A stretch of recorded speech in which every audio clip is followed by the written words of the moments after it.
hanggang sa mapadpad siya sa isang pinto sa pinakadulo. Muli siyang nakaamoy ng mabaho roon. Mas mabaho pa ito sa naamoy niya sa CR kanina. Hindi ito pangkaraniwang amoy ng nabubulok na hayop lamang. May kung anong salot na itinatambak dito at ganun na lamang ang sangsang ng amoy. Unti-unti niyang pinihit ang seradura ng pinto at pagtanaw niya sa loob, ganun na lamang ang panlalaki ng kanyang mga mata. Oras na naman na.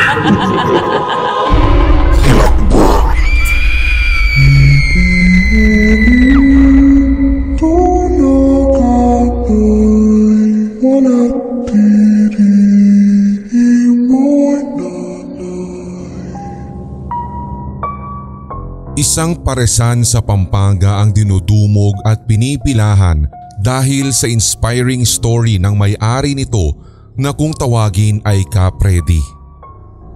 Triple ang tangkad nito kumpara sa normal na tao. Mangitim-ngitim ang balat at malalim ang mga mata.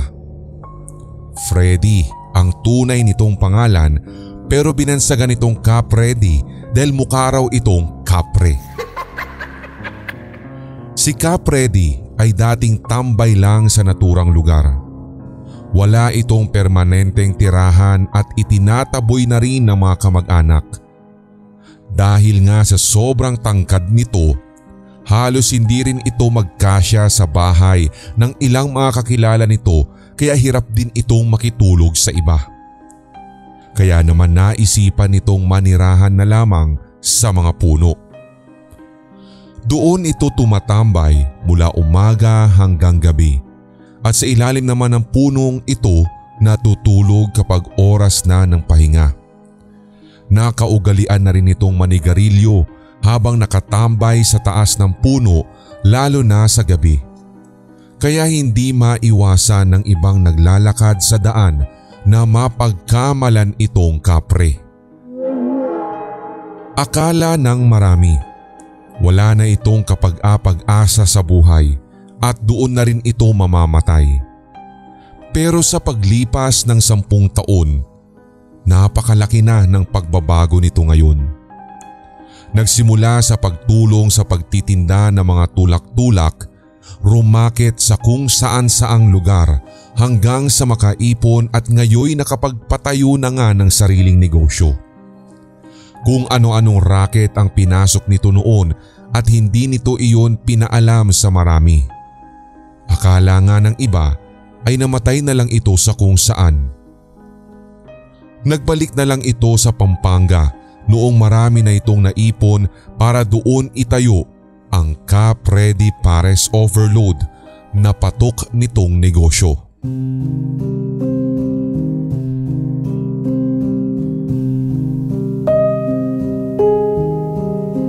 Hindi na rin ito kasing dungis gaya ng dati. Bahagyang pumuti na ang balat ng lalaki. Maayos na rin ang buhok, itinigil ang paninigarilyo at malinis na rin kung manamit. Hindi na ito ang dating Capredi na kinatatakutan at pinandidirihan. Bukod doon, sadyang napakasarap ng pares nito. May lasa kahit wala pang timpla. Bukod sa masarap ay kasyang-kasya rin sa bulsa ng mga manggagawang Pilipino. Unli na ang sabaw, may libreng juice o soft drinks at unli gym din. Sa tabi ng paresan, may maliit na gym ding ipinatayo si Capredi. Lahat ng mga nagsawa sa kakakain ng taba, litid at iba pang pampabigat na timbang na sahog ng pares ay libreng pumasok dito sa gym para mag-workout. Isang araw iyon nang bisitahin ng vlogger na si Eric Shroff ang Capredi Pares Overload. Alright guys, this is Eric Shroff in your area. Wala muna tayong workout video ngayon ha. Andito tayo sa Pampanga para tikman itong viral na Capredi Pares Overload. Totoo nga kayang masarap daw ito kahit wala pang timpla? Alam nyo, ang dami kong naririnig about sa paresan na ito. Bukod sa Anli Sabaw ay may Anli Gym din daw. As in, what the heck? Saan ka makakakita na after kumain ng pares na putok-batok may kasama namang libreng gym workout? Ang weird ng combination ano? Kaya naman titingnan natin ngayon kung lahat ba ng mga iyon ay totoo. This is your boy Eric Shroff and stay tuned for my next videos. Pagkatapos i-record ang sarili, kinunan din niya ng video ang mga taong nanonood, pati na rin ang mga tauhan na nagsiserve ng pagkain sa mga tao. Pumasok din siya sa loob ng maliit na gym at kinunan ang mga nag-workout doon. Inanyayahan pa niyang kumaway ang mga ito sa kamera. May ilang kumaway pero may ilan ding na ilang. Hinanap na niya ang may-ari ng paresa na si Cap Freddy. Ito ang nais talaga niyang makausap. Natagpuan niya itong may kausap na tao sa bandang dulo. Hinintay lang niyang umalis ang kausap nito at pagkatapos siya naman ang nagtungo roon. "Hi Cap Freddy!" Bati niya rito at pagkatapos ay nakipagkamay. "Oh, hello!" Sagot naman ito sa kanya na may kasamang matamis na ngiti. "I am Eric Shroff nga pala. Isa akong fitness vlogger sa TikTok at saka sa YouTube. Alam mo bang mainit na topic ngayon sa internet yung Cap Freddy Pares Overload?" "Ay oo, balita ko nga. Kaya sobra ako nagpapasalamat sa mga sumusuporta at nagpapakalat sa magandang balita tungkol sa parisan ko." Natatawa namang sagot nito. "Alam mo, bukod sa iyong parisan, marami rin yung humahanga sa inspiring story mo kung paano ka nagsimula. Sino mag-aakala na yung dating tambay sa mga puno na hinuhusgahan ng iba na wala nang mararating sa buhay ay bigla pa magkakaroon ng sariling negosyo ngayon, di ba?" Kaya nga punong-puno talaga ng mga judgmental na mga tao ang mundong ito. Pero ako, deadman na lang ako sa kanila. Wala akong pakialam sa mga taong humihila pababa. Basta't ako, puro trabaho at negosyo lang ang nasa isip ko ngayon. Dahil sa parisan kong ito hindi ko lang natutulungan sarili ko na makabangon. Natutulungan ko rin ang ibang mga kababayan ko rito na naghihirap sa buhay at nahihirapang makahanap ng magandang trabaho. Yeah, that's true. Pero, Boss Cap Freddy, bakit nga pala hindi mo pa naiisipang gumawa ng social media account mo? Para ikaw na mismo yung magpo-promote ng negosyo mo, di ba? Nako, wala rin ako hilig sa ganyan Pero alam mo, ang isang sekreto ko kaya ako tuluyang nakabangon sa hirap. Hindi ako gumagamit ng mga social media na yan. Binuhay ko yung sarili ko nang walang social media at saka internet. Nag-focus talaga ako sa trabaho. Trabaho, racket, kung saan meron talaga, ipupuntahan ko yan, hanap buhay. Siyempre, kailangan mong haluan ng sipag, tiyaga, nilaga, lahat-lahat na ginawa ko nang hindi gumagamit ng social media. Istorbo kasi yan sa buhay sa totoo lang. At saka isa pa, kapansin-pansin na maraming naa-addict dyan na nakakaabala sa buhay nila. Kaya ako, masaya na akong walang social media sa buhay ko. Natawa naman siya sa mga paliwanag nito, pero hindi na niya kinontra ang lalaki. Bagkus ay diniretsunan niya ito sa bahaging iyon. Nga pala Boss Cap Freddy, nandito nga din pala ako para tikman yung pares mo at nang maikalat natin yung magandang balita sa mga tao tungkol dito sa parisan mo. Nako, salamat talaga. Sige lang, pila ka lang dun sa harap. Mahaba yung pila para sa lahat at maluwag din itong lugar natin para ma-accommodate ko lahat. Oh yeah! Thank you ha. Pero ang totoo kasi niyan, may favor din sana akong hihingiin Okay lang ba na kumain ako ng libre dito? Tapos yung kapalit, gagawan ko na lang ng endorsement vlog itong parisan mo. Para syempre maipromote ko sa mas maraming tao at mas dumami pa ang customer mo. How about that? Nabawasan ang ngiti ng lalaki sa pagkakataong iyon. Ah, ganun ba? Naku, hindi pwede. Kasi kung gusto mong kumain, kailangan magbayad ka. Lugi naman kasi ako niyan eh. Naku, hindi ka lugi rito, Boss Capredi.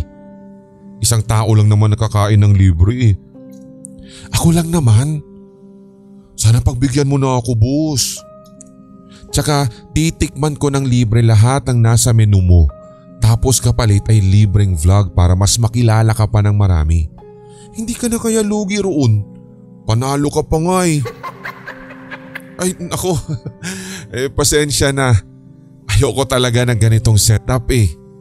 Baka mamaya masanay ang ibang vlogger rito at makikikain na rin ng libre. Mas makakatulong kayo sa akin kung kakain kayo at magbabayad. Pero nagpumilit pa rin si Eric Shroff. Talagang ipinaglaban niya na dapat ang mga vlogger at influencer na tulad niya ay pinapayagang makakain ng libre sa kahit na anong establishmento. Dahil malaki-laking promotions naman ang kayang-kaya niyang ibigay sa pamamagitan lamang ng paggawa ng content. Pero, boss, hindi mo ba ako kilala? Influencer to. Nasa 10 million ang followers ko sa TikTok, tapos 5 million naman sa YouTube. Wala pa dyan yung followers ko sa Facebook at saka sa X na nasa 7 million at 3 million din. You see, I have a big audience and connections. Kilala ako ng lahat. Tapos hindi mo man lang ako papayagang kumain ng libre dito. Ayaw mo yun? Libre ko na nga rin gagawa ng content yung parisan mo eh. Promotion, advertisement. Mas malaki ang may tutulong nun sa negosyo mo. Siyempre, kailangan mo rin ng marketing. Pasensya ka na talaga pare. Pero walang exempted dito. Negosyo kasi ito at hindi charity. Kung gusto mo makakain ng libre, doon ka sa ibang tindahan magtanong. Dahil dito, hindi talaga ako nagpapakain ng libre, lalo na kung sa ganyang mga dahilan lamang. Mabubuhay ang parisan ko kahit walang tulong mula sa iyo. Saka kung gusto mo talaga makatulong, bumili ka at kumain. Yun lang. Wala nang kung ano-ano pa. Mas pakukomplikaduhin pa natin to di ba? Ang mas nakakatulong sa amin ay ang pagbili nyo at hindi ang pag-content nyong yan. Kaya sige na, marami akong gagawin. Magsasalita pa sana si Eric Shroff pero tinalikuran na siya ni Capredi at hinarap na muli ang mga customer nito sa harap. Nainsulto siya sa ginawa nito. Napilitan tuloy siyang mag-rant sa harap ng kamera. Hi guys, this is Eric Shroff in your area. Andito ako ngayon sa Capredi Pares Overload. You know what guys? Nag-offer ako ng libreng endorsement sa parisang ito kapalit ng libreng order sa lahat ng menu nila. Pero ayun, hindi man lang ako pinagbigyan. Para saan ba naman yung libreng 500 halaga na makakain ko rito, diba? Hindi naman nila ikakalugi yun dahil libo-libo na rin naman yung customer nila. Isang order na nga lang sa bawat menu na hindi naman ganun kamahal, ayaw pa akong pagbigyan. Naku guys, masungit yung may-ari dito. Masungit pala si Capredi. Nawalan tuloy ako ng respeto sa kanya. Hindi na rin naman ako nirespeto eh. Porket nag-viral lang itong negosyo niya, akala mo kung sino na. Walang respeto sa aming mga influencer na nag-e-effort na pumunta at bumiyahe rito para lang makatulong sa kanila, tas ganito lang ang ibabalik sa akin. This is one of my worst experiences ever. At pagkatapos niyang mag-record ay naisipan na niyang umalis. Pero bigla naman niyang naramdaman ang pagtawag ng pantog. Naghanap na lang muna siya ng maiihian. Isang building ang nakita niya sa bandang likuran ng parisan. Nakita niyang may mga taong naglalabas-pasok doon. Nagtungo siya roon para magbakasakali kung may palikuran doon. Ngunit nagulat siya dahil pagtanaw pa lang sa nakabukas na pinto, nakita niya ang malaking kawa na lalagyan ng parisan. Umuusok pa ito na tila bagong luto pa lang. Nakita niyang dinala ito sa harapan kung nasaan ang paresan ni Ka Freddy. Nagtaka siya kung bakit doon inilabas ang pagkain dahil nang lingunin niya ang bandang taas ng building, nabasa niya ang pangalan ng establishmentong ito. Isa itong punerarya. Sunga Manansala Funeral Homes ang nakalagay. Kung kaya't, what the heck? Dito ba nila niluluto yung pares? Fuck! Bakit sa loob ng punerarya?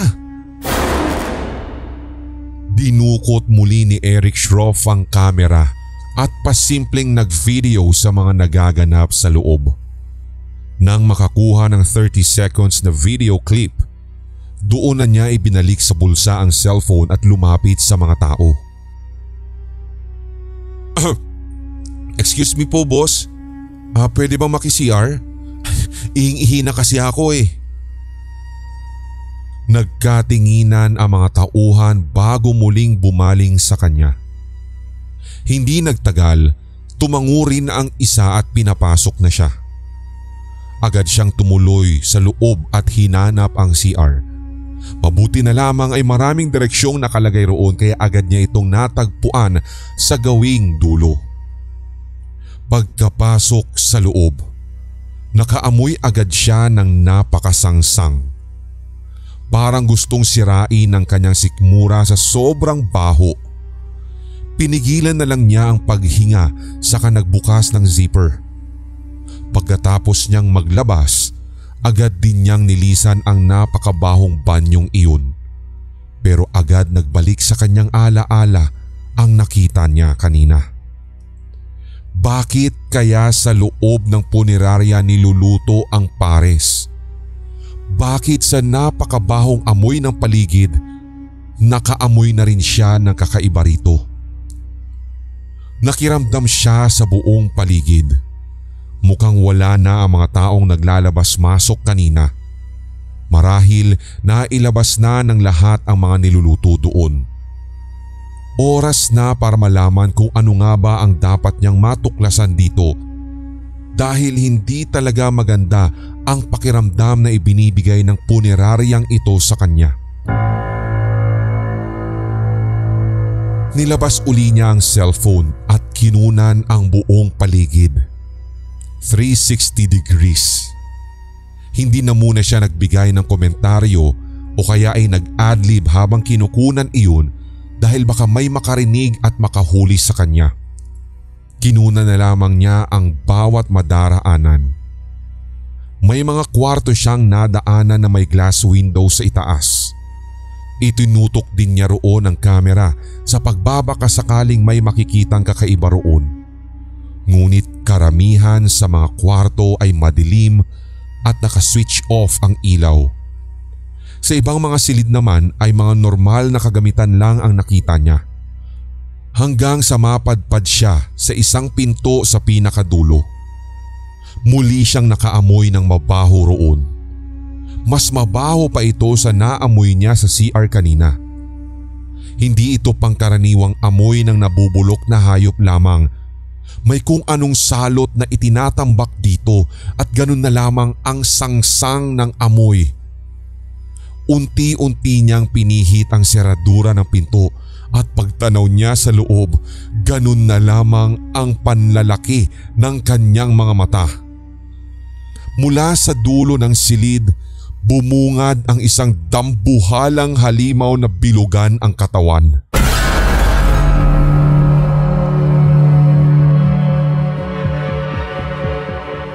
Halos lumawlaw ang balat sa labis na katabaan, nakabukaka ang mga hita, deformed ang nakakakilabot na mukha at may napakalaking bibig na punong-puno ng matutulis na mga ngipin.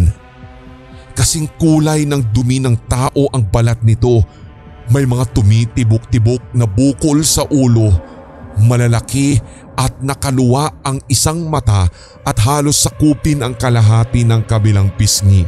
Habang normal naman ang laki ng kabilang mata nito. May mga wire na nakadikit sa iba't ibang parte ng katawan nito at sa paligid nito.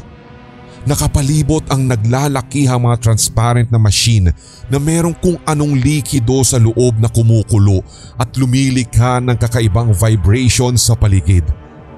Ang halimaw ay nakasampa sa isang matibay na kama habang pumapapak ng putol-putol na katawan ng tao. Sa ilalim naman ng kama nito ay nakatambak ang duguang mga bangkay na nakadagdag din sa kakaibang amoy ng buong kapaligiran. Hindi napigilang masuka ni Eric Shroff habang patuloy na kinukunan ng halimaw pati ang buong paligid. Mabilis namang umatungal ang halimaw nang marinig ang kanyang ingay. Nakita din niya kung paano ito sumingasing. Tila wala itong kakayahang tumayo dahil sa labis na katabaan pero lubhang mapanganib ito kapag nilapitan. Itinigil na niya ang pagkuha ng video. Kailangan na niyang makaalis doon bago pa siya mahuli ng kung sino. Bago pa mahuli ang lahat. Lalabas na sana siya ngunit pagharap niya sa likuran, tumambad ang nangangalit na anyo ni Cap Freddy. "Anong ginagawa mo rito?" Mabangis ang tinig na tanong nito. Sorry Cap Freddy." Pero bigla na lamang siyang sinakal ng lalaki. "Ngayong alam mo na ang sikreto ko. Ano tumatakbo ngayon sa isip mo? Na ginagawa kong sahog sa pare sa mga laman ng tao? Kung yan ang iniisip mo, nagkakamali ka pa rin. Pero hindi bale, hindi mo na kailangang malaman ang buong katotohanan. Sapat na mga nakita mo para mamaalam ka na sa mundo." Buong lakas niyang ibinagsak ang lalaki. Pagkatapos ay tinawag nito ang mga tauhan. Maya-maya ay may dalawang lalaki na pumasok at lumapit sa kanya. Hindi na niya napigilan ang mga sumunod na nangyari. Isang napakalakas na sigaw ang kanyang pinakawalan bago nagdilim ang kanyang paningin, dala ng injection na itinurok sa kanya ng dalawang tauhan ni Cap Freddy. Kung alam lamang niya, ang puneraryang ito na pinapasukan niya noon ay nag-aalaga ng isang halimaw na ang tanging pagkain ay mga bangkay. Oras na mabusog ang overweight na halimaw na ito, maglalabas ito ng dumi na may pagkakapareho sa laman, balat at litid ng baka at iyon mismo ang isinasahog nila sa pares. Ang mga dumi nito ang nagsisilbing laman ng Cap Freddy Pares Overload na sinasabing malutong, masarap at malasa kahit walang timpla. Naging masipag na trabahador doon si Cap Freddy.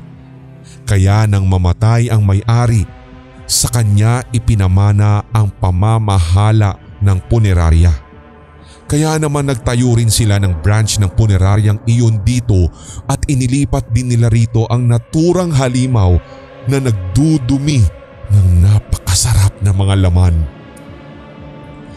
Nang gabing iyon, makikita ang hubot-hubad na bangkay ni Eric Shroff na hawak-hawak na ng dambuhalang halimaw. Isusubo nito iyon na parang lollipop bago nagkandadurog-durog ang katawan ng lalaki sa loob ng bibig ng halimaw. Ang kaisa-isang tao na nakakaalam sa lihim ng paresan ni Cap Freddy ay magiging sahog na rin sa mga susunod na araw. Dahil pagkatapos kumain ng halimaw ng gabing iyon, nagtae itong muli ng napakasarap na mga laman. Isinahod iyon ng mga tauhan sa napakalaking planggana para madala sa kanilang kusina at doon lilinisin, lulutuin at lalong pasasarapin. At iyon ang malagim at malinamnam na sikreto ng Cap Freddy Pares Overload. Ang pares na gawa mula sa dumi ng isang halimaw. Merong anli sabaw, anli gym, at kapag may nakatukla sa sikretong iyon, ay may anli trip din sa impyerno. Ikaw, anong sahog ang gusto mo sa pares mo?